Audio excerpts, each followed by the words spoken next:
Hello Loiteho, welcome back to my channel. Chi Lienpu Chongloi the storyteller channel hin.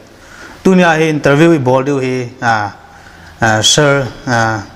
Meiraba Mutum na Diamond Director Vestige Marketing Private Limited na hin. Ama hi network marketing lo direct selling ading million taka chaitan. Ama hi le mail he ho hin. Chi chun tunia interview ki Boldu hi mix up language mix up kan bowling hin na English yang mail hi pao jong chile ai ho tha do kuki pao kan mix up ding hin na. First of all, I would like to say thanks to Sir Meiraba Mutum for coming.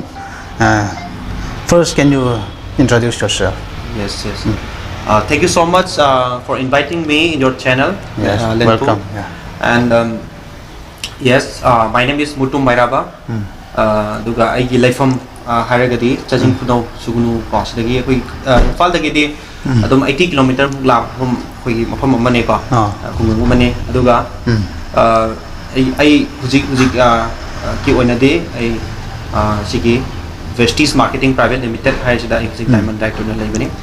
Do I education qualification higher Matamda, I can say I master in agriculture in the field of soil science. Aduga, I now see the family background Harakanda, General say Anine, I Inaupa. I Pomina say now Pama Tanika, Aduga, Inaupa who say Masu Bicom nor Matunda, I not see business that to Yahole Masuka. Adu ID Kuzi my pa, father so Adum as a Kashum Taude, father say low Uba Haitare, the low yam labin at Teko, low Kratum Ura Labani, Masu housewife point of Labaneko. Adu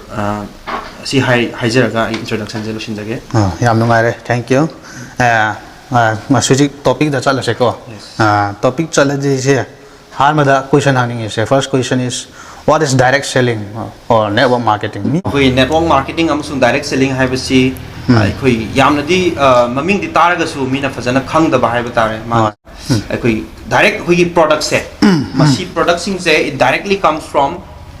factory dagina consumer da Lakusineba. Haibadi Marakta middleman, Haibadi wholesaler dukan gumba, retailer gumba, adagi equity Marakta say CNF agent gumbaka, the distributor gumbasuma say Amata layer roiba, celebrity of the advertisement layer roy, Aduna Maraks the lady say just equity business plan like Nika. Business plans in a Kedore Hakanda, Sagi middleman at Kidoba, Peshansing say, equity income when the Tango Nebuko. Aduna direct selling network marketing, Haibasi, Maruena, Yam Maruena. Masida hiding was say at the internet day. I quite knew but like I couldn't lay but quickly society the high direct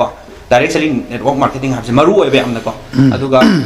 Karimaru Maru in Haragadi as a customer or in a high direct customer ama oina equal income tambia to never. Titla like Haiba Hitabas the Cantalate, like Haiba, like Tamba Tamdaba, qualification ma master lawyer even job Tomatam some kind of qualification yengo experience am yang is of Natra. I quickly direct selling high the fresh where suka. Mamana some Nasiki Madam Sidafazana, Kangala Motongo, as a walk or Gadi, Aduna Quigi economic independent, we have a platform of money higher. Adoni am Chauba platform money, Aduna, and Siki Itauke, YouTube channel get through the high direct selling say, ma'am, the so I introduced our fungus. I'm Harawiko, I'm no way. Aduga Masi Maruina, I couldn't come by understanding the way I was a gadi, a direct company the gay. Consumer da middleman yaw na chat possible ne ko na direct selling or marketing hires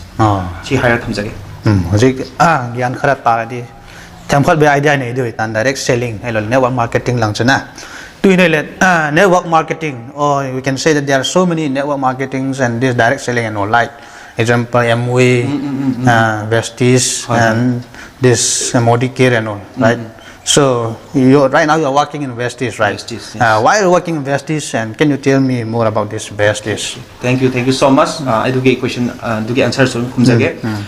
Network marketing direct selling है वैसे होय मीगे medium तक scam गुम्बा है तारे मिंगो दे scam तक तो बाको की pyramid scheme गुम्बा money rotation गुम्बा मैं आम लग रहे को इंडिया तक हाइप दे पैसा 1 lakh invest तौरो 2 months 3 months लगेगा 2 lakh पीगे का है ना कोई invest तौरो पैसा पीगे money rotation की मैम लाइक को होय मैम लाइट गुम्बा आई social media के through हाई जगह कोई मणिपुर दे victim होय से कोई मणिपुर की people जिंग victim होय से company के आम banyan trading को सरबा adagi even so many more choice kind of even chamak so hai tare experience bad experience ane ko ma'am lagi re si na ka dora ka mi ngon the belief laite biswas laite direct selling la ko the network network haina chat khre ko hoi aduga aina hoi maru aina Vestige aina choose tor mi si maram se atagi nate Vestige khoina walk to matam da magi ngasai gi simple ꯑꯩꯈꯣꯏꯒꯤ formula ꯑꯩꯈꯣꯏꯒꯤ simple marketing method ꯑꯃꯈꯛ ꯄꯤꯌꯦꯕ ꯀꯃꯥꯏꯅ ꯇꯧꯒꯦꯗ ꯑꯩꯈꯣꯏꯒꯤꯁꯦ ꯃꯔꯨꯑꯣꯏꯅ ꯀꯩꯗꯧꯋꯦ ꯍꯥꯏꯔ ꯀꯥꯟꯗ ꯖꯣꯏꯅꯤꯡ ꯇꯧꯕ ꯃꯇꯝꯗ ꯃꯤ ꯑꯃꯅ ꯌꯥꯎꯕ ꯃꯇꯝꯗ ꯑꯩꯈꯣꯏ ꯖꯣꯏꯅꯤꯡ ꯐꯤꯁ ꯂꯩꯇꯦꯕ ꯍꯥꯏꯕꯗꯤ ꯐ꯭ꯔꯤꯅꯦꯕ ꯐ꯭ꯔꯤ ꯖꯣꯏꯅꯤꯡ ꯍꯥꯏꯇꯥꯔꯦꯀꯣ ꯐ꯭ꯔꯤ ꯖꯣꯏꯅꯤꯡ ꯑꯣꯏꯇꯥꯔꯒꯗꯤ ꯃꯤ ꯑꯃꯅ ꯉꯁꯥꯏꯒꯤ ꯌꯥꯎꯗꯣꯔꯤꯕ ꯑꯩꯈꯣꯏꯒꯤ ꯁ꯭ꯄꯣꯟꯁꯔ ꯑꯣꯏꯒꯗꯧꯕ ꯃꯤ ꯃꯕꯥꯅꯤꯁꯦ ꯔꯤꯛꯁ ꯑꯝꯇ ꯄꯨꯅꯗ꯭ꯔꯦꯕ ꯔꯤꯛꯁ ꯄꯨꯅꯗ꯭ꯔꯕꯅꯤꯅ ꯌꯥꯎꯕ ꯃꯇꯝ ꯖꯣꯏꯟ ꯇꯧꯕ ꯃꯇꯝꯗ ꯌꯦꯁ ꯑꯗꯨꯒ ꯄ꯭ꯔꯣꯗꯛ ꯕꯦꯁ ꯀꯝꯄꯅꯤ ꯑꯣꯏꯔꯦ ꯄ꯭ꯔꯣꯗꯛ ꯕꯦꯁ ꯑꯩꯈꯣꯏꯅ ꯄ꯭ꯔꯣꯗꯛꯁꯦ FMCG ꯍꯥꯏꯕꯗꯤ ꯐꯥꯁ ꯃꯨꯚꯤꯡ ꯀꯟꯖꯨꯃꯦꯕꯜ ꯒꯨꯗꯁ ꯍꯥꯏꯅꯁꯨ ꯈꯪꯅꯩ ꯑꯗꯨꯒ ꯃꯌꯥꯝꯅꯁꯨ ꯗꯦꯂꯤ ꯌꯨꯁ ꯄ꯭ꯔꯣꯗꯛ ꯍꯥꯏꯇꯥꯔꯦ ꯅꯣꯡꯃꯗ ꯆꯪꯗ ꯌꯥꯗꯕꯁꯦ ꯍꯦꯛ ꯍꯧꯠꯄꯒ ꯇꯨꯠꯄꯦꯁ ꯇꯨꯠꯕ꯭ꯔꯁ ꯀꯣ ꯁꯣꯞ ꯗꯤꯇꯔꯖꯦꯟ ꯁꯦꯝꯄꯨ ꯏꯚꯟ ꯁꯦ ꯑꯩꯈꯣꯏ ꯑꯦꯒ꯭ꯔꯤꯀꯜꯆꯔ ꯄ꯭ꯔꯣꯗꯛꯁꯤꯡ ꯅꯠꯇ꯭ꯔꯥ ꯕꯥꯏꯑꯣ ꯐꯔꯇꯤꯂꯥꯏꯖꯔꯁ ꯌꯥꯝ ꯌꯥꯎꯔꯤ ꯋꯥꯇꯔ ꯄ꯭ꯌꯨꯔꯤꯐꯥꯏꯌꯔ ꯑꯦꯌꯔ ꯄ꯭ꯌꯨꯔꯤꯐꯥꯏꯌꯔ ꯑꯗꯨꯒꯤ ꯃꯇꯨꯡꯗ ꯃꯌꯥꯝ ꯑꯃ ꯄ꯭ꯔꯣꯗꯛꯁꯦ ꯑꯣꯜꯔꯦꯗꯤ ꯑꯩꯅ ꯀꯥꯎꯟ ꯇꯧꯕ ꯃꯇꯝꯗ ꯒ꯭ꯔꯣꯁꯔꯤ ꯑꯥꯏꯇꯦꯝ ꯌꯥꯎꯔꯒꯗꯤ ꯃꯣꯔ ꯗꯦꯟ 7,000 ꯄ꯭ꯔꯣꯗꯛꯁ ꯍꯥꯏꯇꯥꯔꯦ ꯂꯩꯔꯦꯀꯣ ꯑꯗꯨꯅ ꯉꯁꯥꯏꯒꯤ ꯁꯤꯖꯤꯟꯅꯒꯗꯕ ꯅꯣꯡꯃꯗ ꯆꯪꯗ ꯌꯥꯗꯕ ꯄ꯭ꯔꯣꯗꯛꯁꯤꯡꯁꯦ ꯑꯩꯈꯣꯏꯅ ꯁꯤꯖꯤꯟꯅꯔꯀꯥꯟꯗ ꯏꯟꯀꯝ ꯇꯥꯟꯕꯅꯦ ꯍꯥꯏꯇꯥꯔꯒꯗꯤ ꯑꯩꯅ ꯏꯟꯚꯦꯁꯃꯦꯟ ꯁꯨꯡꯌꯥꯎ ꯌꯥꯎꯗꯅ ꯖꯤꯔꯣ ꯏꯟꯚꯦꯁꯃꯦꯟꯗ ꯋꯥꯛ ꯇꯧꯕ ꯌꯥꯕ ꯄ꯭ꯂꯦꯠꯐꯣꯝ ꯑꯃꯅꯦꯕ ꯍꯣꯏ ꯑꯩ ꯑꯇꯣꯞꯄ ꯀꯝꯄꯅꯤꯒꯤ ꯑꯦꯛꯁꯄꯤꯔꯤꯌꯦꯟꯁ ꯈꯔꯁꯨ ꯂꯩꯖꯩ ꯑꯩ 3 years ꯑꯦꯛꯁꯄꯤꯔꯤꯌꯦꯟꯁ ꯁꯤꯒꯤ ꯗꯥꯏꯔꯦꯛ ꯁꯦꯂꯤꯡꯒꯤ ꯏꯟꯗꯁꯇ꯭ꯔꯤꯗ ꯂꯩꯔꯦ ꯑꯗꯨꯕꯨ ꯑꯩꯅ ꯍꯥꯏꯖꯅꯤꯡꯕꯗꯤ ꯃꯔꯨꯑꯣꯏꯅ ꯑꯩꯈꯣꯏ ꯀꯩꯅꯣꯁꯤꯡꯗ ꯚ꯭ꯌꯨꯌꯔꯁꯤꯡꯗꯁꯨ ꯑꯩ ꯍꯥꯏꯖꯅꯤꯡꯕꯁꯤ ꯅꯦꯠꯋꯥꯔꯛ ꯃꯥꯔꯀꯦꯇꯤꯡ ꯍꯥꯏꯕꯁꯤ ꯑꯁꯦꯡꯕꯗꯤ ꯐ꯭ꯔꯣꯗ ꯅꯠꯇꯦ ꯁ꯭ꯀꯦꯝ ꯅꯠꯇꯦ ꯑꯩꯈꯣꯏ ꯐꯖꯅ ꯇꯧꯕ ꯌꯥꯏ ꯀꯦꯔꯤꯌꯔ ꯑꯣꯏꯅ ꯆꯠꯄ ꯌꯥꯏ ꯑꯩ ꯏꯁꯥꯃꯛꯁꯨ ꯀꯦꯔꯤꯌꯔ ꯑꯣꯏꯅ ꯇꯧꯖꯔꯤ ꯀꯩꯁꯨꯝꯇ ꯀꯥꯏꯕ ꯂꯩꯇꯦ but one thing is that ꯑꯩꯈꯣꯏꯅ ꯐꯖꯅ ꯆꯨꯁ ꯇꯧꯕ ꯇꯥꯏ ꯑꯩꯅ ꯋꯥꯛ ꯇꯧꯕ ꯃꯇꯝꯗ ꯀꯃꯥꯏꯅ ꯁꯤꯒꯤ ꯀꯝꯄꯅꯤꯁꯤꯗ ꯋꯥꯛ ꯇꯧꯔꯀꯥꯟꯗ ꯑꯩꯉꯣꯟꯗ ꯃꯥꯡꯖꯕ ꯂꯩꯒꯗ꯭ꯔꯥ ꯅꯨꯡꯉꯥꯏꯒꯗ꯭ꯔꯥ ꯅꯨꯡꯉꯥꯏꯔꯣꯏꯗ꯭ꯔꯥ ꯑꯩ ꯋꯥꯒꯗ꯭ꯔꯥ ꯋꯥꯔꯣꯏꯗ꯭ꯔꯥ ꯐꯥꯏꯅꯥꯟꯁꯤꯌꯦꯜ ꯑꯦꯗ ꯀꯌꯥꯝ ꯌꯥꯝꯃꯤ ꯃꯥꯔꯀꯦꯇꯤꯡ ꯄ꯭ꯂꯥꯟꯁꯤ ꯀꯃꯥꯏꯅ ꯇꯧꯏ ꯃꯥꯒꯤ ꯄ꯭ꯔꯗꯛꯅ ꯀꯃꯥꯏꯅ ꯇꯧꯕꯅꯣ ꯋꯥꯔꯜ ꯀ꯭ꯂꯥꯁ ꯄ꯭ꯔꯗꯛ ꯑꯣꯏꯔꯕ꯭ꯔꯥ ꯕꯤꯀꯣꯁ ꯃꯅꯤꯄꯨꯔꯗꯁꯨ ꯑꯩꯈꯣꯏ ꯃꯌꯥꯝ ꯑꯃ ꯇ꯭ꯔꯦꯟꯗꯤꯡ ꯑꯣꯏꯅ ꯍꯧꯖꯤꯛ ꯃꯌꯥꯝ ꯇꯧꯅꯈ꯭ರೆ ꯀꯣ ꯑꯗꯨꯕꯨ ꯑꯩꯅ ꯍꯥꯏꯅꯤꯡꯉꯤꯗꯤ ꯃꯅꯤꯄꯨꯔꯗ ꯇꯧꯅꯔꯤꯕ ꯃꯌꯥꯝ ꯏꯟꯗꯤꯌꯥꯗ ꯇꯧꯅꯔꯤꯕ ꯃꯌꯥꯝꯁꯤꯗ ꯑꯩꯈꯣꯏꯅ ꯃꯨꯟꯅ ꯌꯦꯡꯕꯤꯒꯗꯕꯅꯦꯕ ꯑꯦꯐꯣꯔꯗꯦꯕꯜ ꯄ꯭ꯔꯥꯏꯁ ꯑꯣꯏꯕ꯭ꯔꯥ ꯅꯠꯇ꯭ꯔꯒꯅ ꯃꯥꯔꯀꯦꯇꯤꯡ ꯄ꯭ꯂꯥꯟꯁꯦ ꯀꯌꯥꯃꯨꯛ ꯐꯖꯕꯒꯦ ꯑꯗꯨꯒ ꯄ꯭ꯔꯣꯗꯛꯁꯤꯡꯁꯦ already India manung khak chatna ribra natra world class oirabra aina Vestige tawjari su atai natte India gi company mu oitaraga aikoi world class product ama sinarbadagi huzik aikoi 14 countries ta huzik chalairaba company mani aduna that is why I'm working here and this particular platform yam choose tawraga yam munna khanjaraga ne work tawbuni si haraga ai thamjage ko thank you huzik kari Vestige matang da hire ko adu huzik je direct selling the benefits hai kara high biro high bidi ko you have been a diamond director, right? Yes. Yes. How many people have been under you and what are the benefits and what are the beneficiaries of joining direct selling? Work to sigi benefits ko solution haijage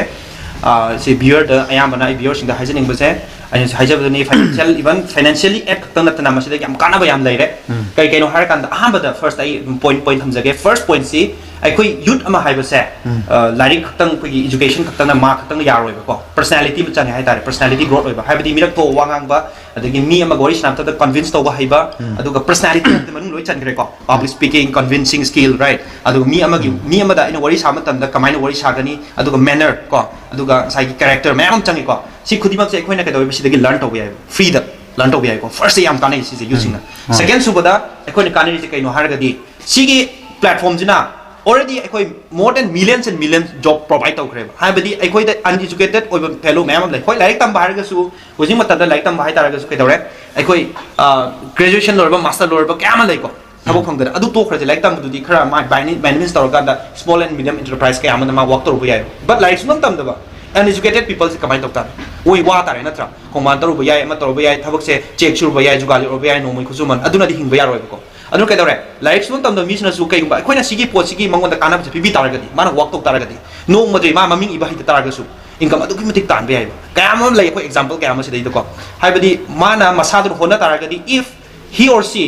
is working here for at least few years or let's say few months ma experience am lakane adu experience no kai dore ma su na economic independence ama oirak pa yai financially ma je independently ma je economic independence am oirak pa yai adu tarage dore mi khuding mag na if asai lariba mi pung khuding man khoi yum door to door sta lariba mi pung khuding ma je youth mayam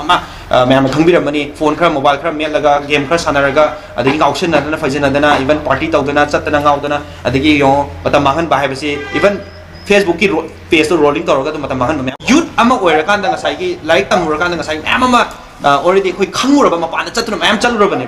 adu khala kan da kedore khoi se yam kain da tawdu ba blank oire ba hala kan da kaino ani tawbum khang da jobless adu kai no hire khoi sigi ju khang da ya de ba 99% of the student focus in jobs si quite lose government job heavily government job da 100 people in 100 out of 100 99% of the people focus in job adu no kai dore there is no job India da huji 138 crore ni population je si manung sida more than 75 crore are unemployment youth oil lairi ne aw taragadi hanadagi lairi huji su graduation ama tamnari ba mayam si ju pass torokani ꯍꯧꯖꯤꯛ ꯑꯩꯈꯣꯏꯅꯁꯨ according to CMI ꯀꯣ Center for Monitoring Indian Economy ꯒꯤ ꯃꯇꯨꯡ ꯏꯟꯅ more than 3 crore students graduated every year in India ꯆꯨꯝꯃꯤꯀꯣ ꯑꯗꯨ ꯇꯥꯔꯒꯗꯤ ꯑꯩꯈꯣꯏꯅ ꯈꯪꯉꯦꯕ 3 crore ꯃꯨꯛꯁꯦ ꯑꯗꯨꯝ graduation ꯑꯗꯨꯝ pass ꯇꯧꯔꯦ ꯍꯥꯏꯕ ꯑꯗꯨꯕꯨ India government ꯅ ꯀꯌꯥꯕꯨ ꯆꯍꯤ ꯑꯃꯗ ꯊꯕꯛ ꯄꯤꯈ꯭ꯔꯕ ꯍꯥꯏꯕꯁꯦ ꯋꯥꯍꯪꯉꯕꯅꯦ ꯃꯌꯥꯝ ꯚꯤꯌꯔꯁꯨ ꯈꯪꯕꯤꯔꯣ ꯀꯌꯥꯃꯨꯛ ꯊꯕꯛ ꯄꯤꯈ꯭ꯔꯒꯦꯕ not more than 20 lakhs ꯄꯤꯕ ꯉꯝꯇꯦꯕ ꯆꯍꯤ ꯑꯃꯗ ꯑꯗꯨꯗꯤ ꯂꯦꯝꯍꯧꯔꯤꯕ 2.8 crore ꯗꯨꯗꯤ ꯀꯩꯗꯧ ꯂꯩꯗꯣꯏꯅꯣ ꯆꯨꯝꯃꯤꯀꯣ ꯃꯌꯥꯝ ꯑꯗꯨꯅ ꯀꯩꯗꯧꯔꯦ ꯑꯁꯤ ꯗꯥꯎꯟꯐꯣꯜ ꯑꯗꯨꯝ ꯑꯣꯏꯔꯛꯄ ꯇꯥꯕꯅꯦꯕ ꯑꯗꯨꯅ ꯑꯩꯈꯣꯏꯅ ꯐꯣꯀꯁ ꯇꯧꯔꯤꯕ ꯄꯣꯠꯇꯣ ꯑꯩꯅꯁꯨ ꯈꯟꯒꯗꯕꯅꯦꯕ ꯔꯤꯖꯟ ꯑꯃꯈꯛ ꯌꯥꯎꯔꯒ ꯑꯩꯅ ꯐꯣꯀꯁ ꯇꯧꯔꯤꯕ ꯄꯣꯠꯁꯦ ꯑꯣꯏꯒꯗ꯭ꯔꯥ ꯑꯣꯏꯔꯣꯏꯗ꯭ꯔꯥ ꯁꯤ ꯃꯌꯥꯝ ꯔꯤꯖꯟ ꯇꯧꯒꯗꯕꯅꯦꯕ ꯑꯩꯅ ꯍꯥꯏꯅꯤꯡꯕꯗꯤ ꯑꯩꯈꯣꯏ ꯖꯣꯕ ꯐꯣꯀꯁ ꯇꯧꯕ ꯇꯣꯛꯑꯁꯦ ꯍꯥꯏꯕ ꯅꯠꯇꯦꯀꯣ ꯑꯗꯨꯁꯨ ꯇꯧꯁꯤ ꯑꯦꯠ ꯗ ꯁꯦꯝ ꯇꯥꯏꯝ ꯃꯇꯝ ꯃꯥꯡꯍꯟꯒꯨꯝꯁꯤ ꯑꯩꯈꯣꯏ ꯂꯥꯏꯔꯤꯛ ꯄꯥꯔꯒꯁꯨ ꯇꯥꯏꯝ ꯃꯦꯅꯦꯖꯃꯦꯟ ꯍꯩꯇꯥꯔꯒꯗꯤ 24 hour ꯃꯅꯨꯡꯁꯤꯗ ꯑꯩꯅ ꯄꯨꯡ ꯈꯔ ꯀꯥꯏꯊꯣꯛꯑꯀꯥꯟꯗ ꯑꯩꯅ ꯁꯤꯒꯤ ꯊꯕꯛꯁꯦ ꯇꯧꯕ ꯃꯇꯝꯗ ꯑꯐꯕ ꯅꯉꯣꯟꯗ ꯕꯤꯒ꯭ꯌꯥꯟ ꯃꯌꯥꯝ ꯑꯃ ꯑꯩꯈꯣꯏꯒꯤ ꯁꯥꯏꯟꯁꯀꯤ ꯑꯣꯔ ꯅꯣꯂꯦꯖꯀꯤ ꯏꯚꯟ ꯑꯩ ꯏꯁꯥꯃꯛꯁꯨ ꯏꯪꯂꯤꯁ ꯍꯤꯟꯗꯤꯁꯦ ꯀꯌꯥ ꯑꯩ ꯉꯥꯡꯕ ꯍꯩꯔꯝꯕ ꯅꯠꯇꯦ ꯕꯠ ꯅꯥꯎ ꯌꯥꯝ ꯍꯩꯇ꯭ꯔꯁꯨ ꯑꯩ communicable ꯋꯦꯗ ꯑꯩ ꯉꯥꯡꯕ ꯍꯩꯔꯦꯕ ꯍꯧꯖꯤꯛ ꯑꯩ ꯈꯤꯇꯪ ꯄꯣꯏꯟ ꯈꯔ ꯍꯥꯏꯔꯛꯈꯤꯒꯦꯕꯀꯣ ꯍꯥꯏꯗꯤ ꯃꯈꯥ ꯇꯥꯅ ꯕꯦꯅꯤꯐꯤꯠꯁꯤꯗ ꯍꯥꯏꯇꯥꯔꯦ ꯃꯔꯝꯗꯤ ꯃꯁꯤ ꯍꯥꯏꯗꯕ ꯌꯥꯗꯦ ꯍꯥꯏꯅ ꯈꯜꯂꯦꯕ ꯋꯥꯈꯜꯗꯀꯣ ꯑꯗꯨ ꯇꯥꯔꯒꯗꯤ ꯑꯩꯈꯣꯏꯁꯦ ꯁꯤꯗꯩꯗ ꯑꯩꯈꯣꯏꯅ GDP ꯀꯥꯏꯅꯀꯣ ꯑꯩꯈꯣꯏꯒꯤ ꯏꯟꯗꯤꯌꯥꯒꯤ GDP ꯀꯥꯏꯅ ꯂꯩꯕ ꯑꯩꯈꯣꯏꯒꯤ gross domestic product ꯀꯥꯏꯅ ꯑꯃ ꯂꯩꯀꯣ GDPꯁꯦ ꯏꯟꯗꯤꯌꯥꯁꯦ GDPꯁꯦ ꯍꯦꯛ ꯀꯩꯅꯣꯝꯃ ꯂꯥꯛꯄꯗꯒꯤ ꯑꯩꯈꯣꯏꯒꯤ COVID-19 ꯂꯥꯛꯄ 2020ꯒꯤ ꯑꯦꯄ꯭ꯔꯤꯜ ꯑꯗꯨꯋꯥꯏꯗꯒꯤꯀꯣ ꯖꯤꯔꯣꯗ ꯃꯥꯏꯅꯁꯇꯒ ꯆꯠꯂꯦꯕ ꯑꯁꯤ ꯀꯔꯤ ꯃꯔꯝꯒꯤꯅꯣ ꯍꯥꯏꯇꯥꯔꯒꯗꯤ ꯉꯁꯥꯏꯒꯤ ꯑꯩꯈꯣꯏꯅ ꯐꯦꯛꯇꯔꯤꯒꯨꯝꯕ ꯏꯟꯗꯁꯇ꯭ꯔꯤꯒꯨꯝꯕ ꯁꯠ ꯗꯥꯎꯟ ꯇꯧꯈꯤꯕ ꯃꯌꯥꯝ ꯑꯃ ꯇꯧꯒꯦꯀꯣ ꯍꯥꯏꯗꯤ COVID-19ꯒꯤ ꯑꯩꯈꯣꯏꯒꯤ ꯚꯥꯏꯔꯁꯁꯦ ꯌꯥꯝꯅ ꯁ꯭ꯄ꯭ꯔꯦꯗ ꯑꯥꯎꯠ ꯇꯧꯔꯛꯄꯗꯒꯤ ꯍꯥꯏꯗꯤ ꯊꯕꯛ ꯑꯃꯐꯥꯎ ꯇꯧꯕ ꯌꯥꯗꯅ ꯉꯝꯗꯗꯅ ꯃꯌꯥꯝ ꯑꯃ ꯂꯥꯛꯈꯤꯀꯣ ꯁꯤ ꯃꯇꯝꯁꯤꯗ ꯑꯩꯈꯣꯏꯒꯤ ꯗꯥꯏꯔꯦꯛ ꯁꯦꯂꯤꯡ ꯍꯥꯏꯁꯤꯅ more than hujik GDP se more than few months da haitare only just 10 months da ko kyamuk mawanda kyam pige 7% of GDP se akoina pigi kari maram gi ha kana akoi se economic growth ko or economic growth of diverse of India haina khangnai ba koi kano se hujik direct selling se kai no adi akoi tax se government akoi tax 3.5% hele adu government job sing thiri sidi 1% yawngadra I thajade yawngane ha ba thajade but akoi di kana 3.5% in thiri ne aw targadi ai gumba kyam thok targadi India sida adu mati government akoi na tax map pi targadi government so rich ama hai GDP bok to wangkhalak tori ne targadi akoi si kwai maru oi ba pot ni benefit ama ni kwai adu role of direct selling in Indian economy ne ko yes adu nang se diamond direct ta loi re ko hoi da mi mayam na khangni se nang se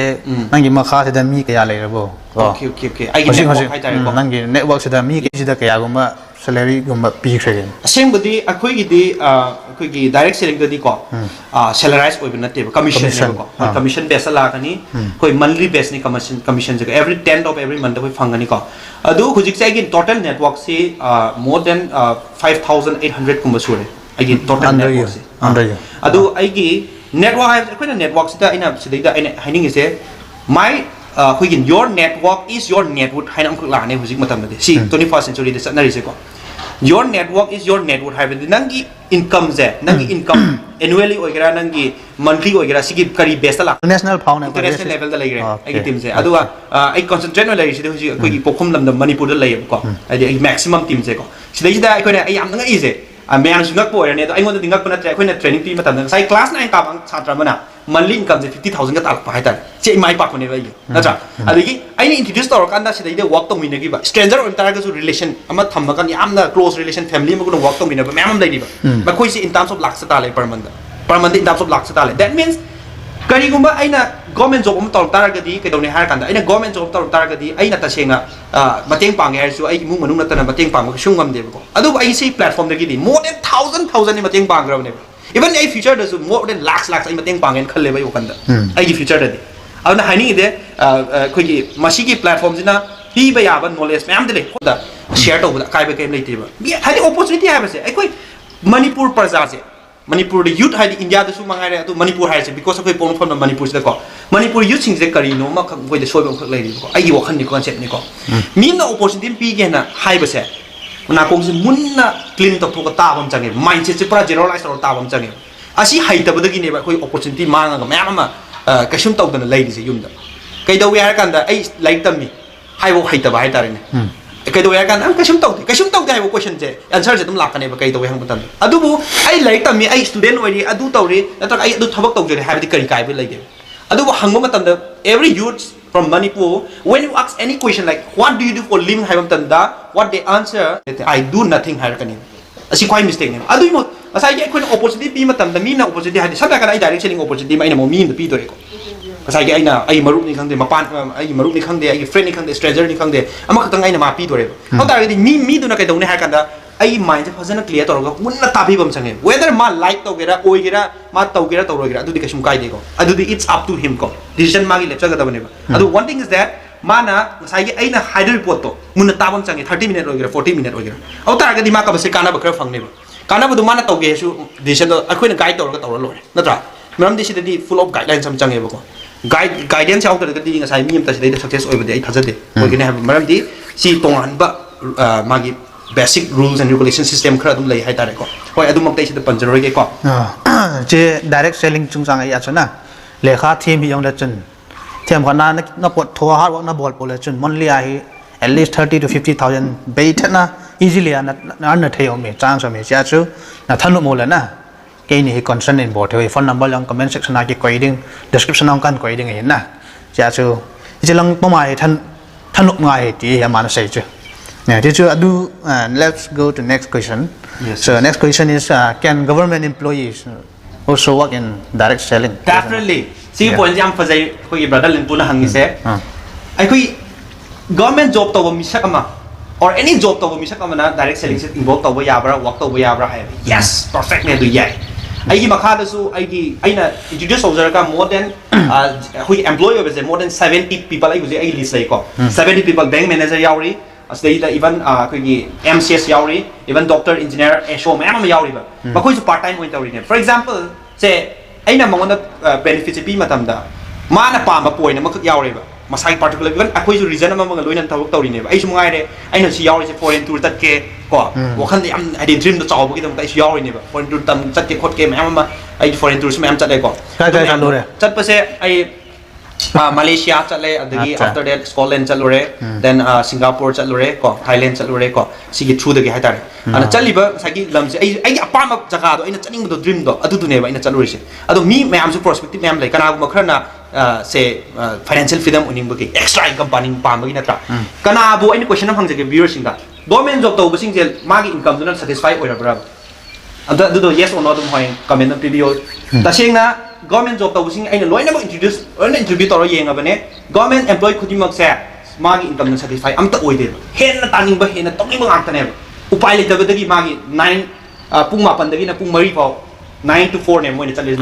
nang so government thabak to na yes adu akhoi loi khange ba masai 9 to 4 chatpani na ka dore ai khalak lakpa matamda except sunday natraga na ai holidays sida kotha phange adubu one thing is that karigumba mi duna thabak to amwe hana mangun gi magi schedule tai oi tar gadi kedore ai khoi gi hujiki hariba mi do ma mi amagi my friends in party to ba friends in ga chami never adu thangaroi adu mathakta my financially freedom khatang oiram bai adu time freedom sumang phang de aduna ma su hayeng retire or matam da hayeng kariba cho magi dream jing ga fulfill oina bagi tamta even ai khoi gi as a part time oina mam tawnari hoi tawriba thabak tu ai kaino oina full time oina tawbo ngam gidaba yai adu bu part time full time have se mayam ai haijage ba part time oina to matam da ne income ka bai thoi na thokani adu sometime ti tawbi ganu sometime haibadi matam khara tha khara tawbu tawbu ne ba part time haibadi mana nong magi pung amatang orju ani tang orju kai thwa tawbi bu ne ba aduna sidai ta tawri se pung amada ani bo ai samak sungai ne pung 3 mari khatane ina sida kai thwa tawri se adu bu ai sidai kana ba am phange ba ngonda benefits la ba am phange ba adu mayam duna inji tawjab ne aduna even job holder sing tawbi yai अच्छा जिक Vestige की matang se ko product se kari khara di le na kari product le ra household kitchen le ra agriculture ke le nang thawak to bo se kari agriculture ne ba du matang da samna ba ko kana ba su benefit su la khane ba ado so khara hai bio ado Vestige ki jo aina yam samna har ba da ko Vestige ki ma ki kano se ki product sing je based on aina size of the FMCG ne ba ko har ba di household ki item sing lo yaw gani grocery item la kani ko then after that ko agriculture ki biofertilizer 100% biofertilizer oiba 100% organic oiba lakani adi matung da akhoi gi se sain have the water purifier gaina ko air purifier yamaroi bese silakani aduga personal care lakani adu nupi sing cosmetic every cosmetic oina entire fangani aduga akhoi na yamna akhoi gi sensitive oiba skin haiba tare ko skin gi problem amam laidana adugi damakta premium products khara yawani ko premium products am lagani aduga maroiba products sing se akhoi na sengna har kanda daily use products se adum ayamba loina bak sure haina I lawjar अच्छा thank you अदु मथंग चसे अदु product से company tungan so yam lebe. There are lots of products like MV, this, well, I said before, Modi Care and all. But why Vestige? Is there any difference in price and products?